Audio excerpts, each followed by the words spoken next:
Bonjour, dans cette capsule, nous allons travailler l'écart moyen dans des problèmes contextuels. Vous le savez, l'écart moyen, son utilité, c'est de savoir si les données sont rapprochées de la moyenne ou si elles sont éloignées de la moyenne. C'est ce qu'on appelle une mesure de dispersion. Lorsqu'on va calculer l'écart moyen, il va y avoir des applications.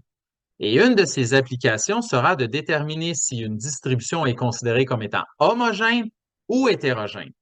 Ça va également nous permettre de comparer deux distributions.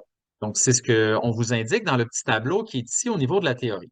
Premièrement, homogène. Une distribution est homogène lorsque son écart moyen est petit en considérant le contexte et le caractère étudié. Les données sont alors concentrées autour de la moyenne.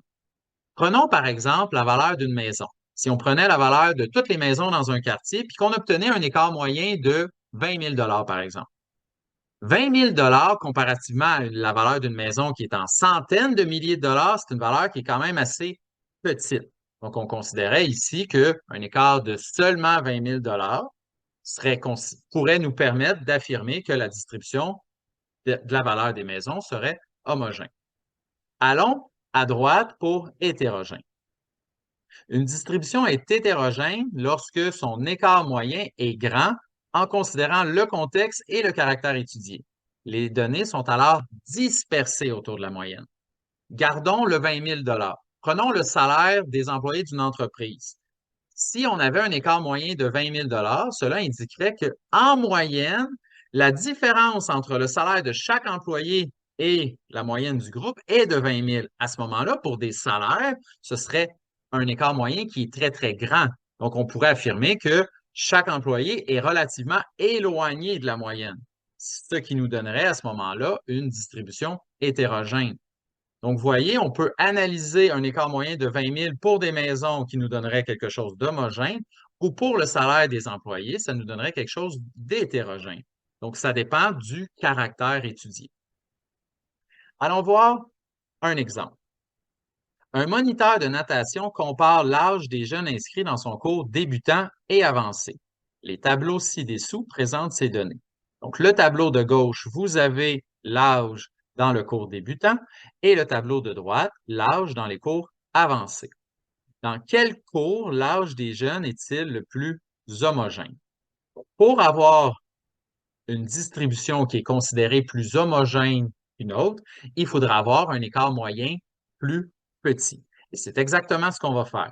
On va déterminer l'écart moyen pour le cours débutant, même chose pour le cours avancé, et celui dont l'écart moyen sera le plus petit sera considéré comme étant le groupe le plus homogène. Commençons avec le cours débutant. Donc, pour calculer l'écart moyen, vous connaissez les étapes. Premièrement, il faut déterminer la moyenne. Donc ici, vous avez un tableau condensé. Il y a 3 enfants de 7 ans, 4 enfants de 8 ans, ainsi de suite. Donc, en multipliant l'âge par l'effectif, vous trouverez la somme de tous les âges des enfants inscrits au cours débutant. Et cette somme vous donnera 82 ans. Donc, 7 fois 3 plus 8 fois 4 plus 9 fois 1 plus 10 fois 2 nous donne 82. Pour le nombre d'enfants inscrits dans ce cours, vous allez l'avoir en additionnant la colonne de l'effectif. 3 plus 4 plus 1 plus 2, vous obtenez un total de 10. Donc, en faisant 82 divisé par 10, en moyenne, l'âge des enfants du cours débutant est de 8,2. Maintenant, pour l'étape suivante, on doit trouver l'écart entre la moyenne et l'âge de chacun des enfants. Donc, nous avions des enfants âgés de 7 ans. On va faire 8,2 ici. Donc, l'écart entre 8,2 et 7 nous donne 1,2. Donc, n'oubliez pas, la valeur absolue élimine le négatif si jamais il arrive dans le calcul.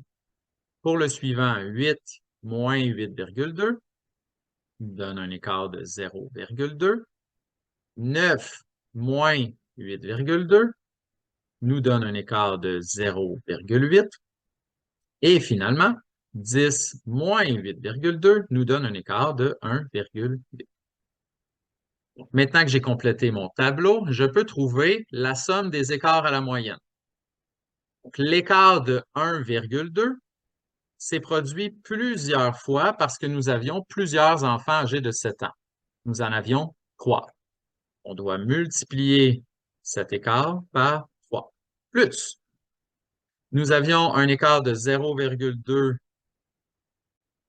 4 fois. Donc, on va le multiplier par 4.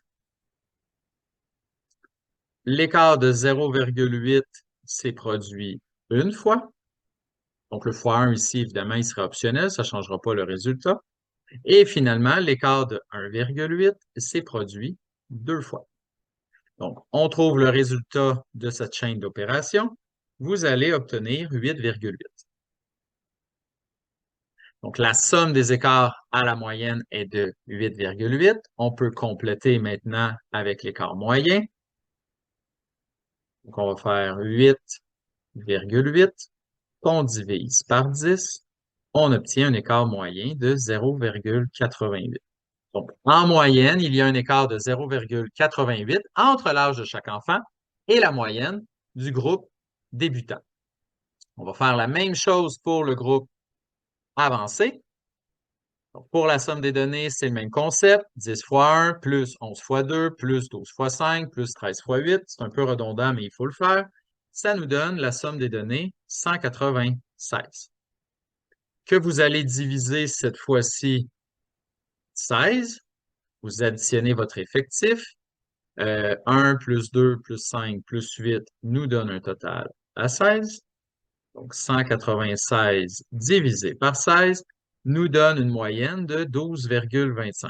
On n'est pas surpris d'avoir une moyenne plus élevée parce que l'âge des enfants était déjà plus élevé par observation.